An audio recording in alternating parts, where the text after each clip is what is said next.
বন্ধুরা চলে আসলাম জ্যোৎস্না আপু, এত সুন্দর সুন্দর মেয়ে বাপু নিয়া। ঠিক আছে, বাড়িতে যাব, তাই আস্তে আস্তে জিনিস কেনাকাটা করতেছি।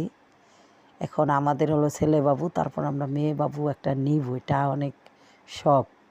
ঠিক আছে, এইটা হলো Dubai Ajman day to day market. আমি চলে আসলাম।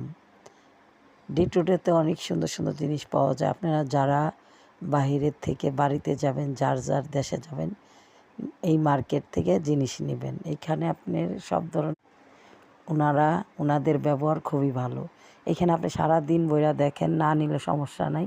কিন্তু আমাদের বাংলাদেশে হলে যদি এরকম বাবুরে এরকম দেখতাম, দইরা কুলে নিতাম, ভিডিও বানাইতাম, আরে বাপরে কেন ধরলেন, ময়লা হয়ে যাবে, এই সমস্যা সেই সমস্যা। কিন্তু আমাদের দেশটা যে কবে উন্নতি হবে জানি না। আমি আশা রাখি যে এই প্রবাসী মার্কেটের ভিডিওগুলি দেখা আমাদের বাংলাদেশের মার্কেটের ভাইয়ারা আপুরা অনেক কিছু শিখবেন, আশা রাখি।